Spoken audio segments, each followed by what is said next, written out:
Olá, muito bom dia. Começando mais um Pensando Bem, aqui na FM Cultura 107,7. Programa com o Matinal Jornalismo e a revista Parentes, reunindo Juremir Machado da Silva, Luiz Augusto Fischer. Sempre um convidado especial, hoje está aqui nos recebendo, nós recebendo ele, né? Ian Ramil. Tudo bom, Ian? Tudo bem, prazer estar aqui com vocês. Muito bom. Sobrenome nem muito conhecido, né? O time de convidados desse programa é um negócio, cara. Impressionante, né? É só Os craque. entrevistadores podem não prestar, mas os Não, convidados são os bons. entrevistadores Não, os entrevistados é que nos levam nas costas. Né? Você tá brincando, eu fico intimidado com o negócio aqui, né? Porra, só vocês, né? Ian Ramil, filho de Vitor Ramil, não tem como deixar de dizer, que recentemente fez Filho lançou... Vitor Ramil e da Ana Ruth também, né? Tem que dar o Desculpa, crédito. Ana, crédito desculpa, certo. Ana, desculpa. Lançou o Tetem. Posso mostrar aqui, Amanda? Vou deixar aqui.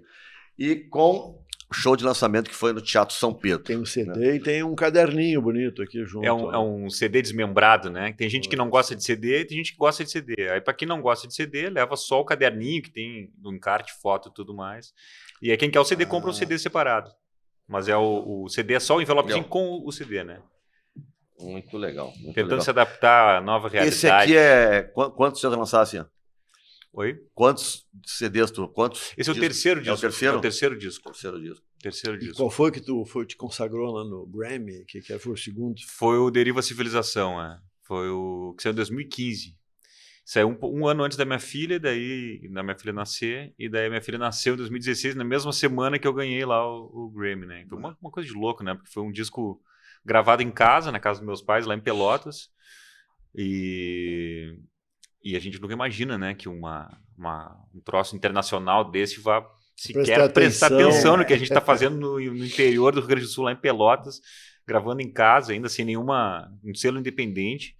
E foi aquela loucura lá, né? Uma surpresa pra Mas todo mundo. Vocês tinham expectativa, assim, tu, o produtor, não sei quem é que produziu. Zero expectativa. Zero. Realmente, tipo, o Lauro Maia, que era o meu presidente do selo Escapula Records, que lançou esse disco, né? E lançou o meu primeiro também. Ele falou, vou escrever no Grammy. Eu falei, escreve, né, velho? Tipo, foda-se, ninguém vai nem ouvir. Não temos nada a perder. Aí um dia me acordei poucos anos. 30, eu não. tinha, esse 2015, tinha quase 30. Tinha 31, 2016 já, né? Foi o Grammy. E aí, daí um dia me acordei e tava o celular crivado de mensagem, todo mundo feliz que o disco tinha sido indicado ao Grammy, né? E eu, né, aquela coisa, tu fica meio assim, tipo... E era mesmo, pensei, pô, que legal, né? Que massa, baita reconhecimento. Porque também, afinal, um prêmio é um prêmio só, mas é sempre importante, né? Porque, porra, tu te mata, faz um trabalho lá, não sei o quê, tu tem um reconhecimento desse.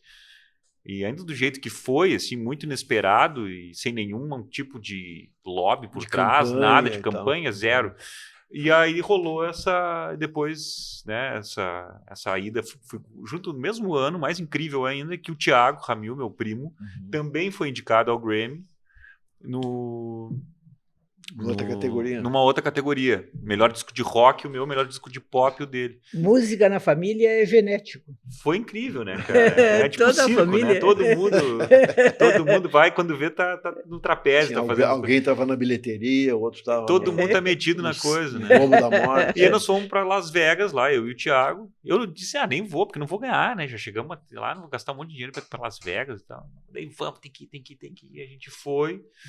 Aí chegamos lá e simplesmente ganhei o negócio lá, foi inacreditável, né? E aí? E aí é isso, e tu sobe lá, pega o prêmio, agradece, fala ali o negócio e volta para Porto Alegre. Mas né? essa em termos de carreira, deu um upgrade aí, ajudou? Gera uma curiosidade, eu acho, de bastante gente, assim, né? Me chamaram para eu fiz um show em Buenos Aires bem legal na época, porque o Grammy Latino tem uma importância muito maior na América Hispânica do que no Brasil. O Brasil é quase que como se fosse um outro continente, assim, dentro do continente, né? Não tem tanta essa relação, assim. Hoje em dia mais, né? Na época muito pouco. E aí E aí foi muito legal, assim, Fez por esse um lado. show em Assim. Buenos Aires, estava dizendo. Eu já tinha ido, já tinha feito lá e tal, mas daí, por causa desse Grammy, rolou. E aí eu percebi lá, tinha um pouco mais essa fascinação deles pelo Grammy, porque o Grammy é super, Sim, né? um selo. Tem um reconhecimento muito maior na América Hispânica lá. E hoje em dia aqui também está mais valorizado o Grammy, assim, do que já foi, né, o Grammy Latino. Mas é o maior prêmio de música possível de se ganhar, né? Possível. Então foi um troço fantástico. E tem uma, enfim, eu acho, tu deve ter respondido 100 mil vezes, mas enfim, é uma curiosidade, né? O que tu consegue avaliar o que significa tu ser filho do Vitor, sobrinho do Cleiton, do Cledir, não sei o quê, primo do Thiago, da Gutia e tal? Quer dizer, isso é tipo assim, era fatal que tu chegasse nisso? Sim. Para mim é a coisa mais normal do mundo, entendeu? Tipo, É a coisa mais normal do mundo. O que rola, eu acho que é isso, é um misto de coisas, assim, né? Ao mesmo tempo tem já um certo carinho já pré-pronto de certas pessoas, um interesse, uma vontade de uma boa vontade, vamos dizer, comigo, com o que eu faço, mas ao mesmo tempo tenho a torcida de nariz por uma outra parte, tipo, lá vem o filho do músico, tem aquela coisa também. Eu acho que rola essas duas coisas. Te incomodou alguma vez esse negócio? Os caras, o filho do Vitor o tempo todo ou não? Esses tempos me chamaram para ir num programa, daí quiseram que eu... Aí não, só se o Vitor vier junto. Eu pensei, porra, sabe? Tipo assim, eu não tenho 18 anos, tô começando agora, sabe? Porra, só os papai te levar. Eu tô com 37 anos, tá ligado? Já ganhei, tem 3 dias, ganhei um prêmio, ganhei outros prêmios, tenho uma carreira já, assim. Não sou famoso, não sou, assim, né, alta coisa, mas condição, eu falei, pô, tá bem, né? Então o pai tava aí, a gente boiando junto no programa lá, tudo bem, porque também...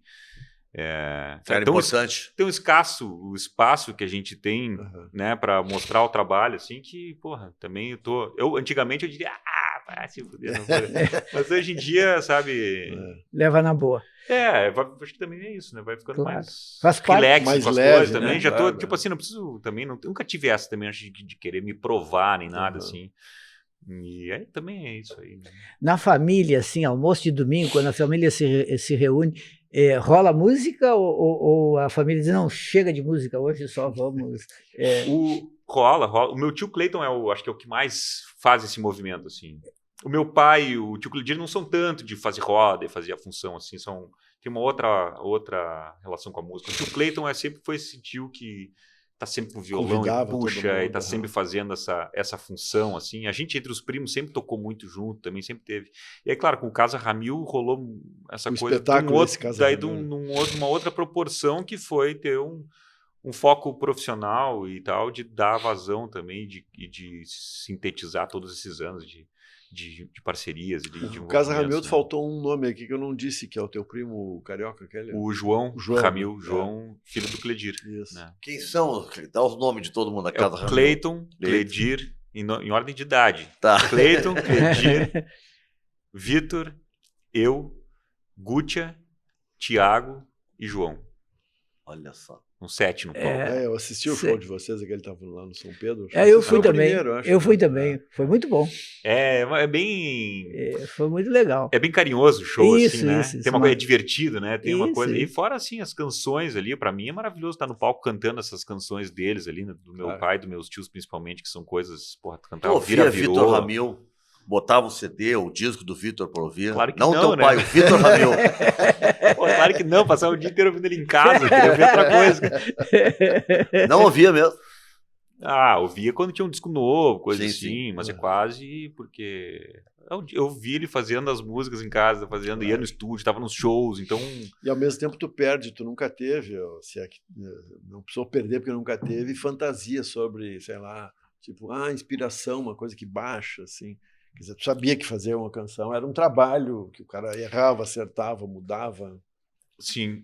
Ela é boa parte de uma canção, é a inspiração, é o insight, né? Assim, né? Eu não acredito nessa coisa, me baixou uma canção, acho que é um tipo de simbologia que não me interessa muito para falar sobre a produção artística, assim, sabe? Mas, claro, tem aquelas coisas que vêm, mas elas vêm... São captadas, né? Ou coisas que tu guardou dentro, coisas que tu tá pegando no ar, mas uma que tu intuação, não é consciente. consciente. Uma palavra que já vem com uma melodia isso, junto. Né? Rola muito isso, porque não é...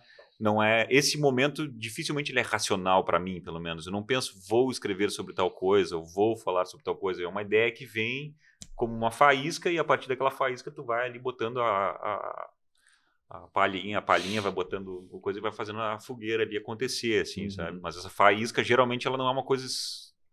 Para mim não funciona. Eu sei que tem gente que senta e fica lá, né, fazendo a coisa acontecer. Eu vi uma vez, acompanhei uma vez o Cleiton e o Cleidir fizeram uma oficina de criação na URGS ali. Eu fiz uma mediação, não me lembro bem.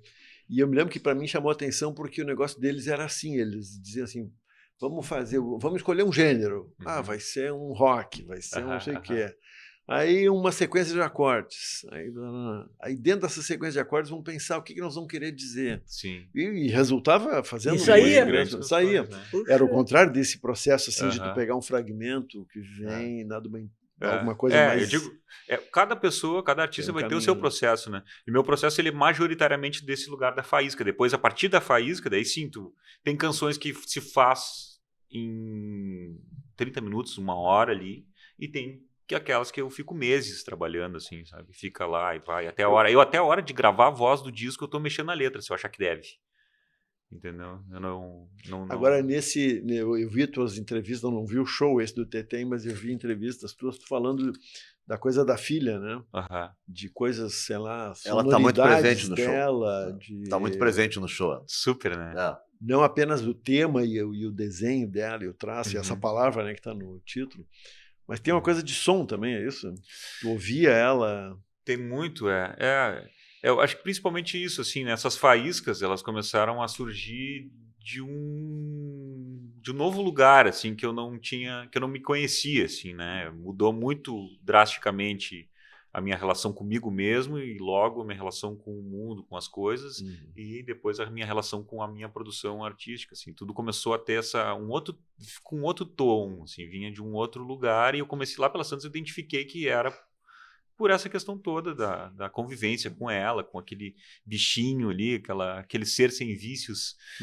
E aí, então, tudo começou a vir de um lugar muito mais da delicadeza, né, uma coisa de um outro ponto, assim, que era um ponto quase em oposição ao disco anterior, que é um disco bem raivoso, né, o Deriva, esse do Grammy lá, um disco mais... E aí, em termos de composição falando, né, seja letra, melodia, harmonia, tudo vindo desse novo lugar, e em termos daí de sonoridade, também refletindo isso, essa vontade pelo silêncio, pela delicadeza, pela sutileza, pela essência das coisas, sabe? Assim, então passei 1 ano produzindo esse disco, tocando essas músicas em casa, gravando, fazendo minuciosamente os arranjos. E ela te acompanhando, assim, ela ouvindo? Ela tava, volta e meia tava lá, assim, volta e meia tava lá. Ela geralmente tava na escolinha, assim, eu passava geralmente as tardes fazendo quando ela tava na escolinha, mas também volta e meia ela tava. Até no disco tem participações dela, né? Tem a faixa 2, uma faixa dela cantando, uma gravação de um vídeo que eu fiz lá no Áudio Porto, quando depois desse período de casa fui gravar o grosso do disco, da instrumentação, assim. E a gente tava lá, ela brincando, tocando piano e cantando Pela Estrada Fora, da Chapeuzinho Vermelho. E aí eu fui, aquelas coisas. E quando eu tava lá fazendo o disco, eu peguei esse trechinho e botei como uma música no disco separada, linkando, fazendo um caminho de uma música para outra. Tem uma outra música, que é a música que eu fiz para ela, o Bichinho, que tem um solo dela, que eu botei ela foi um dia daí lá em casa, botei ela ali com as coisinhas dela, tinha um monte de instrumentinho de percussão, então ela ficou ali brincando, eu botei o microfone de cima, assim, apontando para ela. E aí ela ficou ali fazendo um monte de barulhinho e coisa, cantarolando. Super, super. Ela é super afinada. É impressionante, ela tá sempre cantando. É uma coisa de louco. Eu não sei se eu era assim quando eu era pequeno. Essas crianças geralmente são assim.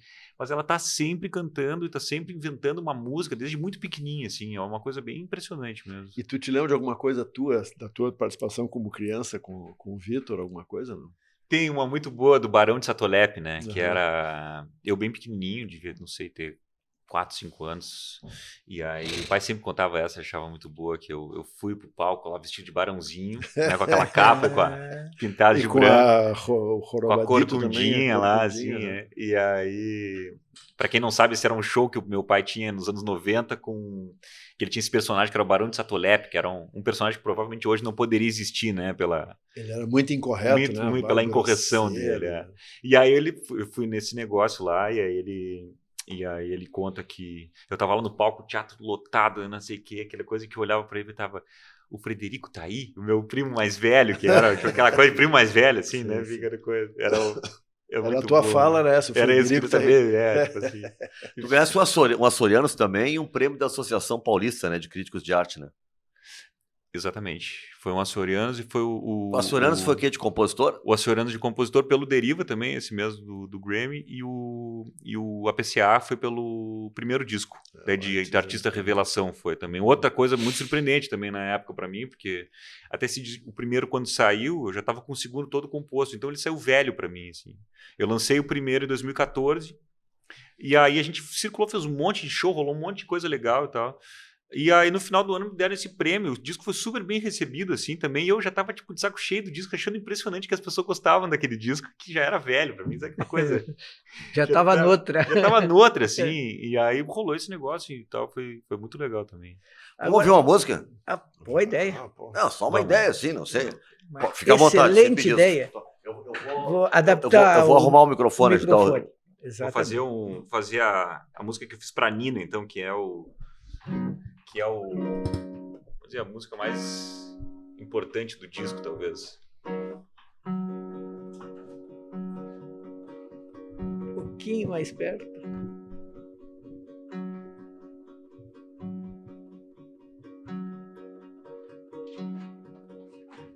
O bichinho começou pelo coração,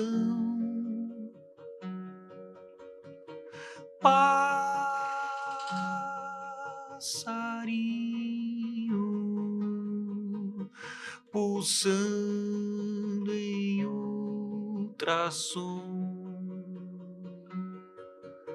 me faz lembrar o quão bonita é. A vida surge, cresce, esquece de entender que tudo é sempre primeira vez. Ai, ai, ai, bruxinha, 11:16.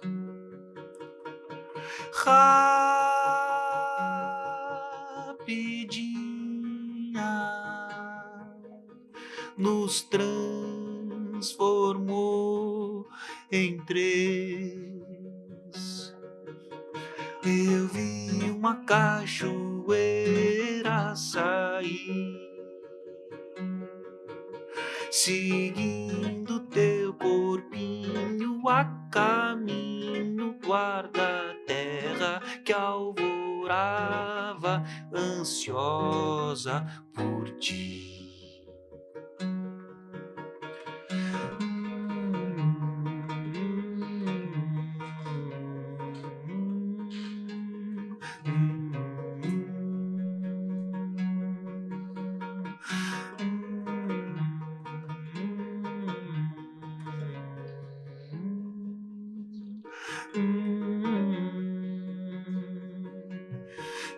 Na rua o pensamento ave, máquina extraordinária, cinza, azul, castanho, vista luminária. Minha menina não é de ninguém. Dia após dia, ela vai entendendo isso também.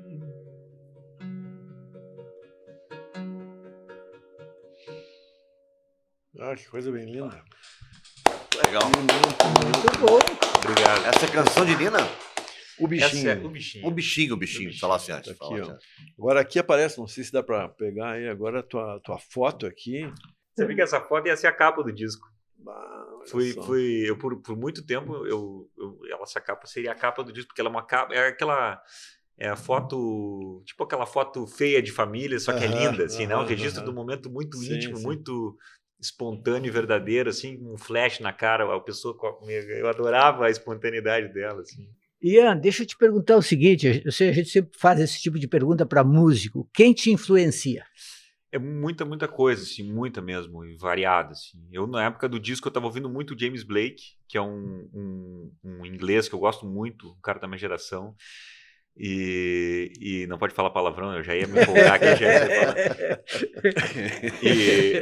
E eu ouvi muito também nessa época um disco chamado Adivinha o que é, do MPB4, que é um disco maravilhoso. Adivinha o que é? É um disco infantil, mas ele é muito rico, muito lindo. Ele foi uma grande influência para o meu disco, para o Tetém, como um todo. Assim, ele tem muitas cores, aqueles arranjos do Magro maravilhosos, aqueles... Aliás, tu é parecido com o Magro, né? Já devem ter te dito isso. Não tinha me falado, mas agora tu falou, esses dias eu vi, acho que foi aniversário do Magro ontem ou anteontem, seria aniversário do Magro, e eu vi uma foto dele jovem e faz sentido. Não, tô muito feliz. Eu conheci ele nos anos 80 e ele me recebeu na casa dele, tá?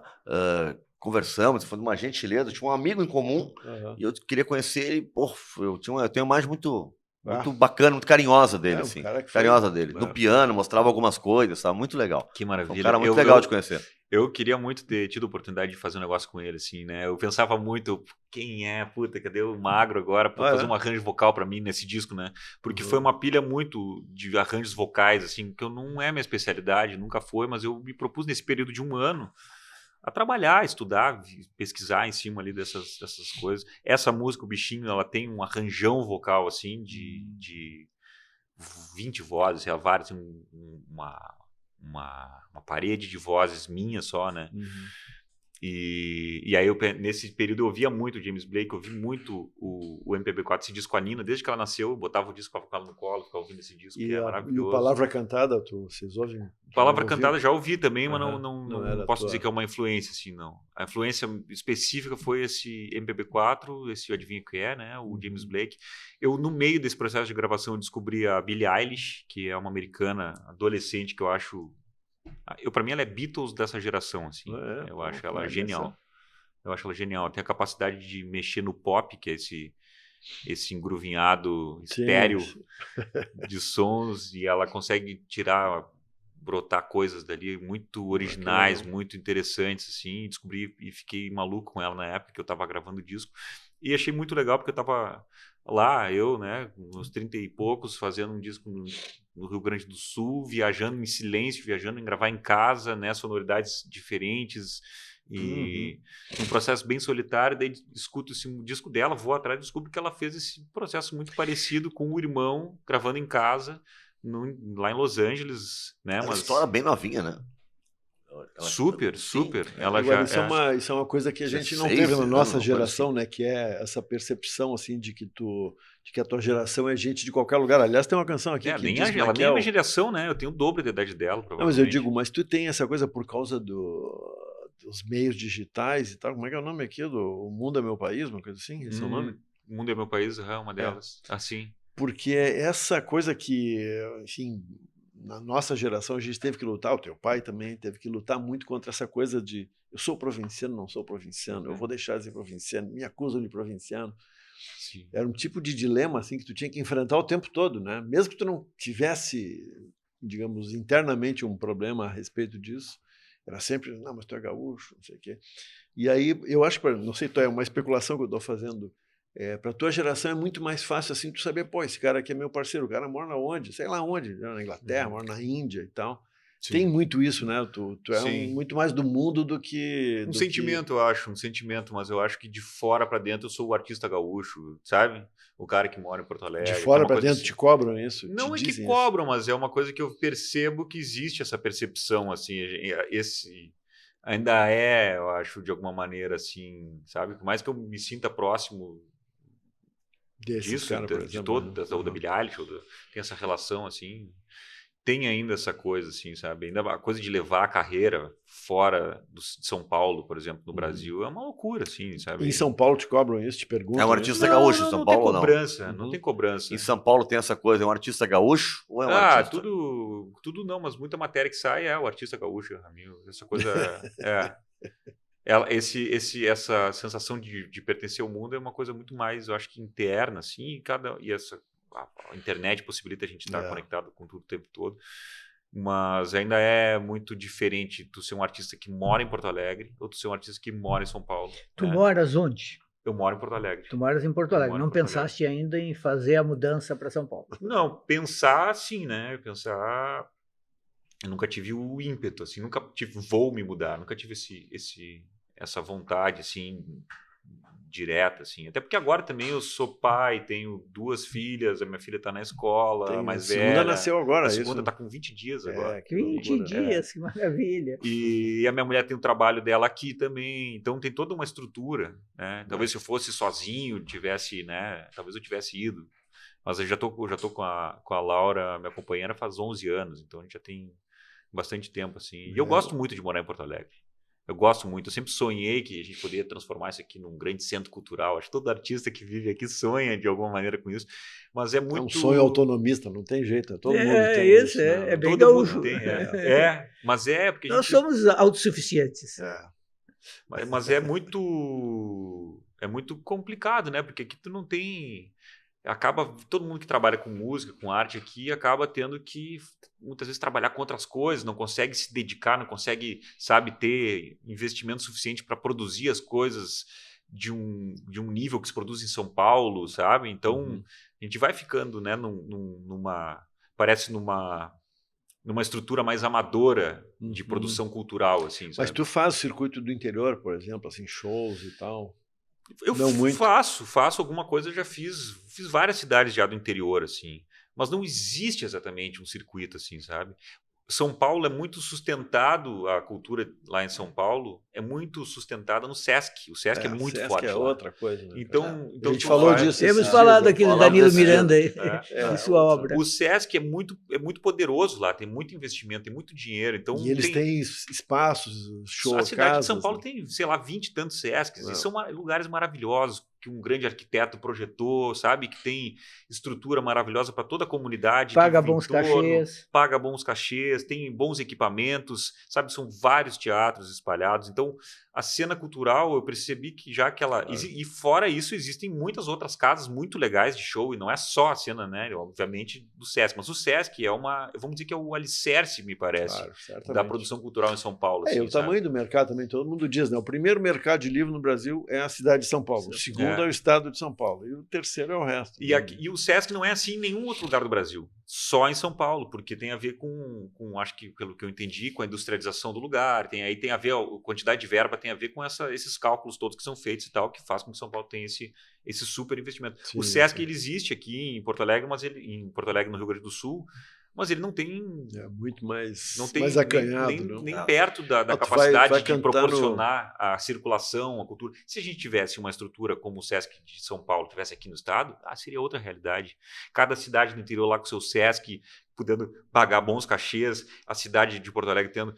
Tu entendeu? Seria outra coisa. A gente fica muito à bangu, à mercê de... Porra, sabe, como é que tu ganha dinheiro com música? Porque tu não consegue nem vender a música mais hoje em dia, sabe? Sim. Tem essa tu faz, isso que eu fiz com o meu disco é maluquice. Eu peguei o dinheiro que eu juntei durante um bom tempo e gastei todo ele produzindo um disco. Sendo que a música tu não vende mais, tu não monetiza a música em si, né? E clipes, que eu me propus a fazer também. Sim, tem uns clipes Tu não ganha dinheiro com clipe. Tu bota no YouTube, as pessoas vêm, te dão um tapinha nas costas, dão um like e acabou, entendeu? Só que tudo isso é caro para fazer, sacou? E mesmo assim, eu só consegui fazer essas coisas porque eu tive um abraço coletivo de várias pessoas em de vários momentos desse processo do Tetem, que foi longo, que foi um processo de 4 anos, desde que eu comecei a gravar lá em casa em 2019. Então, a galera do cinema... O Tetem também tu gravou em casa? Gravei em casa boa parte de 2019, daí final de 2019, início de 20, eu fui para o Audio Porto, que é um super estúdio aqui, gravei daí o resto do disco. Eu ia lançar ele em 2020, né? Em maio de 2020. Daí estourou a pandemia e eu tirei o pé e deixei, não, vou fazer com calma, vou finalizar esse áudio, vou e tal. Eu entrei nessa coisa dos clipes. E aí esses clipes é um barato, assim, porque é um monte de gente que foi comprando a ideia, foi pegando junto, assim, sabe? Gente que trabalhou porque gostava do roteiro, gostava da música, gostava de mim, gostava de quem estava trabalhando no clipe. Então foi se juntando. Porque todo mundo... É uma rede de solidariedade que faz com que a cultura sobreviva. Basicamente é isso. Porque a gente não conseguiria produzir as coisas se não tivesse uma rede de solidariedade. Assim como várias pessoas agora trabalharam no meu disco, trabalharam comigo sem me cobrar um centavo, dizendo não quero receber. Eu fiz isso também muitas vezes. Outros muitas e muitas vezes, trilhas e coisas e não sei o quê, coisas, produção de dias, 1000 coisas que eu fiz sem ganhar um dinheiro, porque eu acreditava no trabalho, porque eu estava não sei o quê. E essa é uma questão muito complexa.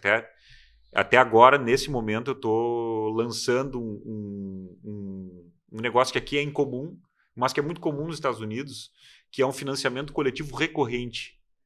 Que é tipo assim, quem gosta da produção daquele artista, ela vai entrar no site e contribui por mês, um valor por mês, a partir de... Tu escolhe o valor? O Apoia-se faz isso, o Apoia-se. A partir de R$11. Então, uma pessoa que gosta do meu trabalho pode entrar no Apoia-se e apoiar. Aí tem lá o textinho falando, essas coisas que eu falei por cima agora, assim. Claro, Apoia-se, dá o endereço, aproveita. apoia.se/Ian Ramil. Aí ali é uma coisa, porque é o que eu estava me dando conta, eu pensei, cara, eu não quero. Agora que eu fiz essas coisas, eu pensei, eu não vou fazer de novo. Eu não posso fazer. Porque mesmo as pessoas não cobrando, é custoso demais. É custoso o deslocamento, é custoso a locação do não sei o quê, é custoso a logística. Tudo é caro, entendeu? Aí, então, tipo assim, gastei um monte de dinheiro nesse disco que eu agora estou assim, como é que eu vou, sabe? Mas eu, ao mesmo tempo, eu quero fazer mais clipes do disco. Já tenho outras ideias de gravar coisas, sabe? Já tem na frente, assim. Então, eu pensei, é uma maneira, talvez, de eu poder me estruturar, né? Tipo assim, ó... Claro, me matei para fazer esse negócio aqui, agora eu quero fazer mais, mas eu preciso dessa colaboração. O Nelson Coelho de Castro que dizia que era... Acho que ele falou aqui também, quando a gente entrevistou ele, que era o campeonato gaúcho dele. Você faz um show aqui e tal, mas depois tem um campeonato gaúcho, assim, sabe? Jogar no barro e tal, iluminação ruim, agora vai lá. Não, e assim, o cara, microfonezinho ruim no salão paroquial. Lá, até algumas coisas, assim, ó, da dificuldade do músico. Eu toquei na noite muitos anos, e eu lembro, tocava pelo Colvero, às vezes cachê fixo, mas pelo Colvero, e o Colvero era teu. Eu tenho vários amigos músicos que tocam na noite, que o local fica às vezes com metade, ou às vezes com 30%, e é rachado o Colvero, quer dizer...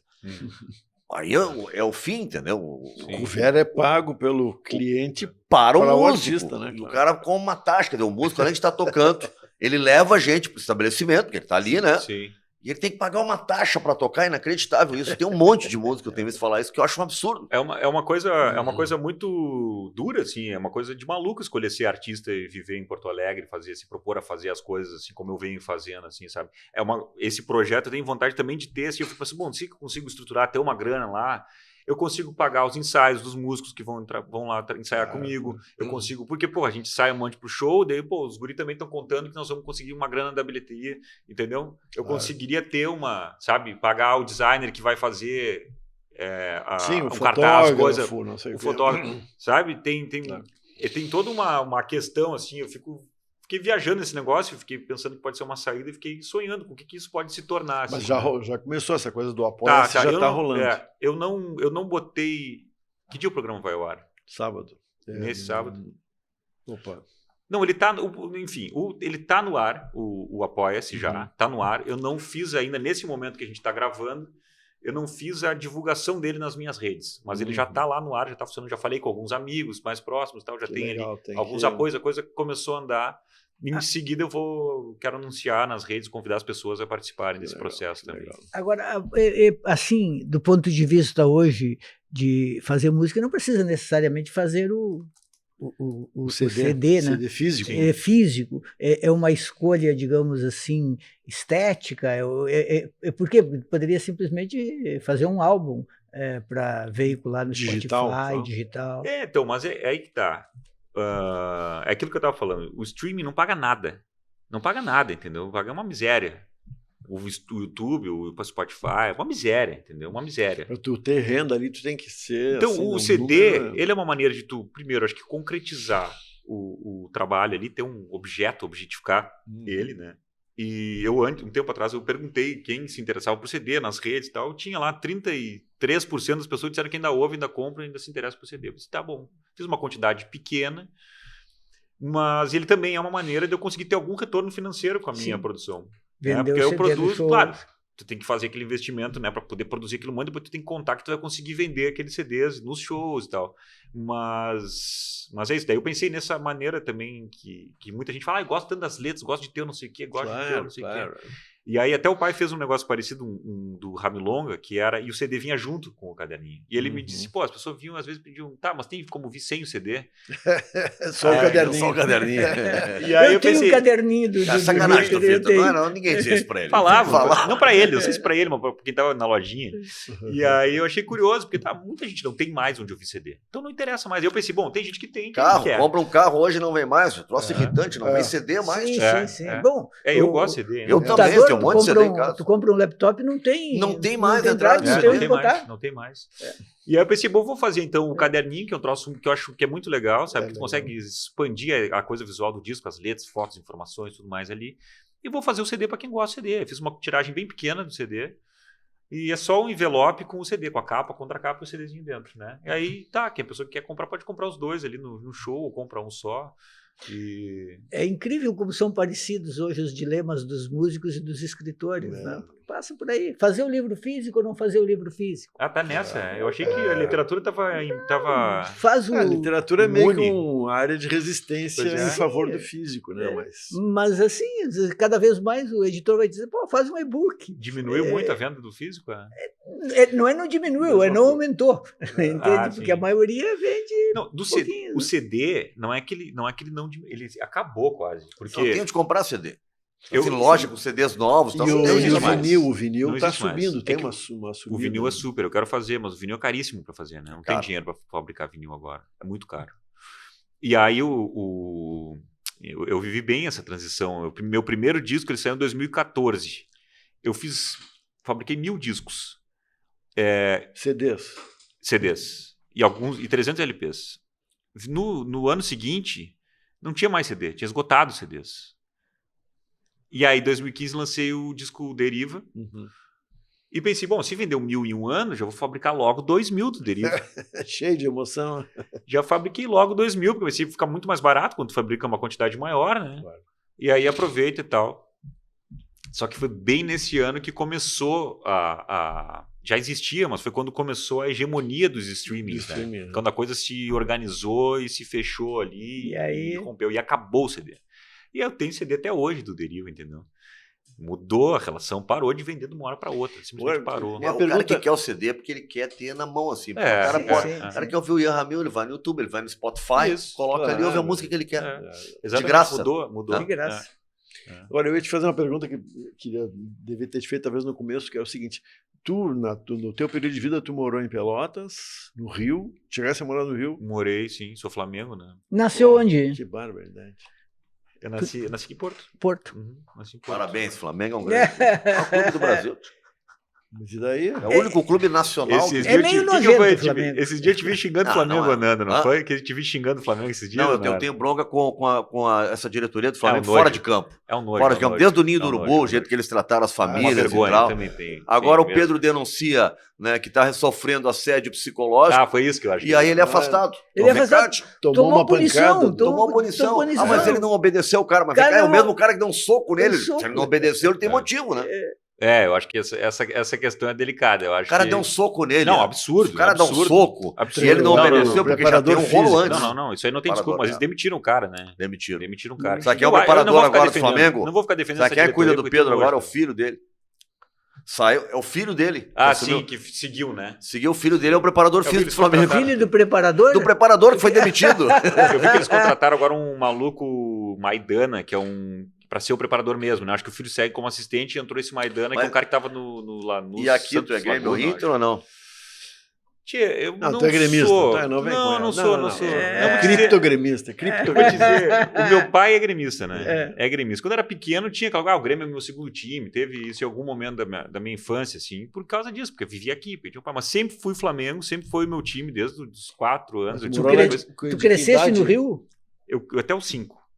Morei até os 5 lá. A mãe me deu, depois eu descobri que foi a mãe que me deu. Eu achava que era o pai que tinha me dado, foi a mãe que me deu um uniformezinho do Flamengo. Em 87, 88. E aí ficou. Aí mas ele saiu de lá, recompôs, então saiu de lá e foi para Pelotas. Saiu de lá e foi para Pelotas. Aí morou lá até... o fim 90, 91, tinha 5, 6 anos ali. Aí morei até 2003. Terminou o colégio lá. Fiz todo o colégio lá. Aí veio fazer faculdade aqui. Vim fazer jornalismo aqui. E não terminou. Já falávamos antes de entrar no ar. Começou o jornalismo, não acabou. Exato. Aí fui fazer teatro. Aí teatro, eu fiz uns 4 anos de teatro no DAD. E aí comecei a trabalhar muito. Fiz um monte de coisa, assim, um monte de peça, um monte de... E aí comecei a viajar, fazer coisa fora e tal. Daí eu tinha uma cadeira que... Na área de atuação ou como diretor? Atuando. E dirigi também 2 peças na época, assim. Que é o que eu mais gosto, na verdade, de a ver com as cênicas, assim, a direção. Eu percebi lá pelas cenas que eu não tinha vocação para ser ator, assim, porque o ator tu tem que ter uma disposição de se apropriar de coisas que não partiram de ti, assim. E eu não tenho tanto essa disposição, assim. Tem um viés autoral mesmo. Mais um viés autoral. Mas o ator, a atriz, tem muita autoralidade, só que ela vem a partir desse lugar de apropriação do externo, assim, né? Claro. Tu tem que se apropriar de um texto de alguém, tu tem que assimilar a direção de alguém, né? Então tem todo um lance que, para mim, era muito difícil, porque eu ficava lá e eu não gostava do texto, aí daqui a pouco eu não gostava do diretor, ou da diretora, ficava aqui, sabe? Tinha poucos momentos eu fui realmente feliz atuando em teatro, assim. Um deles foi fazendo o Taiaí, que era uma peça de improviso que a gente fazia, que era bem divertido também. Era eu e meus amigos, a gente fazia aqui. Era bem legal. E enquanto isso, tu já tocava e tal. Tu chegou a estudar música, de aprender teoria de musical e tal? Eu sempre fui muito relaxado, assim, com o estudo externo, assim, formal. Eu sempre tive muito essa coisa, ficar obsessivo num negócio e fico ali em cima daquele negócio, assim. Por exemplo, agora estava obsessivo no João Gilberto. Faz um ano e pouco eu só tocava João Gilberto em casa, naquele negócio assim, e sigo ainda, assim, vim pra cá. É viciante o João Gilberto. É maravilhoso. Pra quem toca violão é viciante. E pra quem canta, né, assim, é um troço maravilhoso.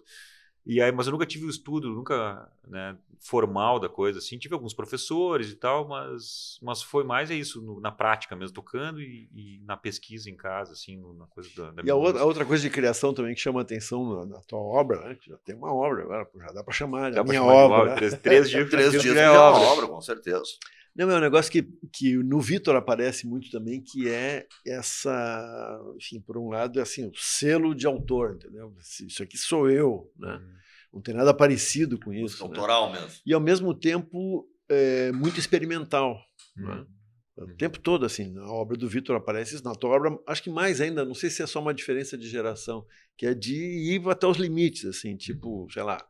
A impressão que eu tenho te ouvindo, eu não ouvi o disco inteiro ainda agora, mas a impressão que tenho é que tu tá um pouco nessa onda, assim, de que a canção não é mais o limite para o cancionista, ou aquilo que era o cancionista. Que ele vai fazer uma coisa de 3 minutos, que acaba, começa e acaba e tal, né? Tem mais, sei lá, sonoridades, texturas, essas palavras que... Não sei, isso, isso é uma coisa, eu acho que talvez seja a grande influência musical que eu tenho, ou artística que eu tenho do meu pai, assim, que é a coisa de... Não ter medo de investigar, de ir atrás mesmo, de buscar, de querer fazer coisas diferentes, de achar caminhos diferentes, sabe? De não se repetir. Por exemplo, eu não gosto de reconhecer uma coisa claramente no que eu tô falando. Isso aqui parece tal coisa. Tem gente que, isso aqui parece Beatles, que legal isso. Ou então pega uma harmona pronta, rola muito isso, né? Alguém pega uma harmona pronta de uma música e toca a harmona, muda um tempinho de um acorde do outro e inventa uma melodia em cima ali e passa. Que deu. Porque, claro, tem harmonias que são super simples e tal, que são usadas em infinitas músicas e tal, né? Tipo assim, tem uma coisa meio purista da relação com a arte, com a criação, assim, que é uma coisa mais idealista, assim, que é uma coisa que vem muito... dele, assim, que é uma coisa que não me ajuda em nada pensando em termos comerciais, assim, né, porque as pessoas se apaixonam pelo que elas já conhecem, ou por coisas que são parecidas com o que elas já conhecem, e quando tu parte para fazer coisas que são assim, inventivas, se pretendem inventivas diferentes, assim, é mais difícil, eu acho, as pessoas se conectarem com essas coisas, assim. Se eu pelo menos estivesse fazendo milonga, seguindo o caminho do meu pai, teria lá, herdaria o público dele, mas nem isso, né? Assim, da influência da família. Os teus tios, por exemplo, sempre fizeram uma coisa mais urbana. O Vitor, ele conseguiu uma coisa que eu acho assim, muito original, muito bacana, que é de conseguir unir o imaginário pampiano com uma coisa urbana. Essa parte mais assim, Rio Grande do Sul, gaúcho, rural, pampiano, isso te toca também ou não? Toca muito, né? Toca muito. É uma coisa, acho que toca todo mundo meio que vive aqui, assim, né? Mesmo que a pessoa tenha uma outra relação com a música, com a arte, ter qualquer coisa, de alguma maneira aquilo está muito arraigado, assim, no ser, né, que se criou aqui nesse lugar. Tem a assim, ver com né? a tua mãe? Tua mãe é de Rosário do Sul, né?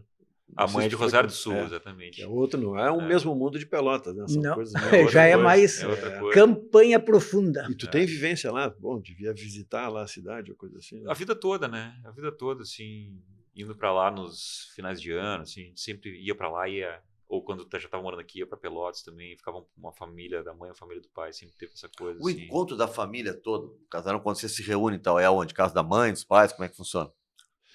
Casa da avó. Da avó, no caso, né? Da mãe seria dele. No Laranjal. A casa da avó da Alva no Laranjal e a casa da avó Lila, que é da avó da mãe lá em Rosário do Sul, né? Essa casa da avó da Alva é a casa que eu passei a vida toda indo pra lá, assim, era o lugar mágico da infância, sabe? Onde a gente juntava todos os primos e passava lá jogando bola, jogando videogame, andando de bike, fazendo todas as coisas. Tomando banho na lagoa. Tomando banho na lagoa, E a tua, é interessante, né? No Vitor que tem, cara, uma imagem de um vidro que tem um vidro transparente, assim, que tem translúcido, que tem no disco dele, agora eu me esqueci agora, que é uma imagem que apareceu no show dele. Eu me lembrei por causa da tua irmã também, da Isabel, né? Que é outra também, artista. Deve ser um inferno viver nessa família. Só tem artistas nessa família. Não tem ninguém assim, um escriturário, entendeu? Um nada. Todo mundo é artista. Oi, vamos ouvir mais um som enquanto dá tempo. Tem muitas sugestões visuais. Tô preocupado com o relógio aqui. Então, desculpa. Não, fala, termina, dá tempo. Eu ia dizer, tem muitas sugestões visuais e no teu trabalho, nos clipes, agora só aparece muito uma inventividade em outra linguagem. Eu acho admirável isso. Acho muito... O pai adorou, né, os clipes, já convidou eu e a Bel pra gente fazer uns clipes pra ele também, já que a gente Tu que dirige os clipes? Ou tu traz alguém? Me aventurei a dirigir o último clipe que eu lancei, que é o Mundo é Meu País. Ele foi me atirei pra dirigir, primeira coisa que eu dirijo de vídeo, né, tinha dirigido teatro, show, coisa assim já. Mas eu tenho um senso de direção, assim, sempre tive essa pilha, né? E os outros clipes não, o Macho Rei, que é a nossa grande produção, assim, que foi um clipe que essa pessoal do cinema juntou, fez um mega acontecimento, que foi dirigido pelo Davi Preto, que é um diretor de cinema daqui muito, muito bom. Eu ia falar uma palavrão de novo. Não faça isso. E eu tenho que anotar aqui. E o outro clipe foi dirigido pelo Thiago Lázari e eu participei da direção também junto com ele ali. Grande que é o Thiago. Bichinho. O Thiago Lázari é um baita parceiro também. Grande figura. Eu tenho sorte de ter muitos amigos muito bons, assim, uma galera muito boa, né? Vai tocar mais uma música ou vai tocar mais duas? Vai lá. Tá. Mais uma? As duas?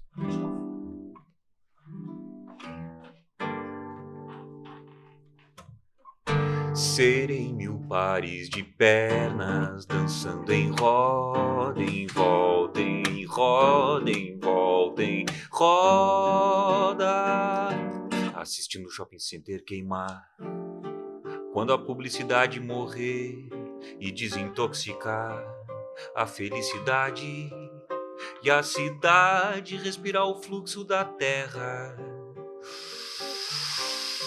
sem vaidade, tornando-se o tempo inevitavelmente lento, o rebento do vácuo e do ócio e do saudável entendimento da necessidade de enxada diária e pessoal na enxurrada de informações da rede social. Quando o medo der lugar ao carnaval e a empatia desbancar o capital, quando o justo julgamento der mais tesão que o linchamento, quando o óleo não mais precisar ser arrancado e refinado para mover o carro do playboy que tendo em pó o seu status quo, não terá mais Camaro ou empregado para rebaixar, e no Facebook cheio de ouro no look será visto como dodói e não herói quando ostentar. Serei 1000 pares de pernas dançando em roda, em volta, em roda, em volta, em roda, assistindo o shopping center queimar. Quando abraço atravessar as camisetas brancas dos brancos brandos e cegos de um olho só, não mais formos egoístas com nossos privilégios nós, e não mais banalizarmos até esvaziarmos o significado do amor. E quando em consequência disso tudo a grana fica em segundo plano, com o óbito do ágil miliciano das grandes corporações, nesse ano o oceano humano superará as questões de gênero social e racial, e a justiça da mulher, do negro e do índio tomará de assalto a nave espacial. Serei 1000 pares de pernas dançando em roda, em volta, em roda, em volta, em roda, assistindo o shopping center queimar.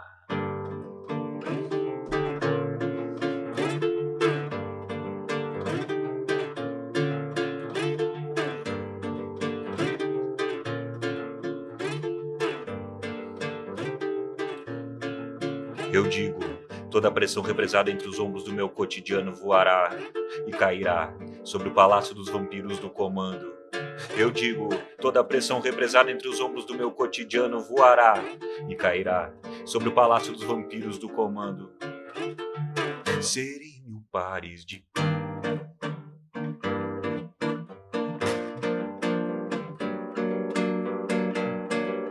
Em volta, em roda, em volta, em roda, em volta, em roda, em volta, em roda, em volta, em roda, em volta, em roda, em volta, em roda, em volta, em roda, assistindo o shopping center queimar. Legal. Temos 3 minutos só de programa. 3 minutos. Já Isso terminou? aqui, essa dos 1000 pares é parecido com as canções lá do Deriva a Civilização, é um discurso, Ela assim, tem um pouco dedo mais, em riste, ela assim, tem né? um pouco mais. Ela é esperançosa também, né? É verdade, em algum Por que momento esse vai programa virar, não dura 2 horas? Vamos negociar com Caio Klein, Kleber Grabowski.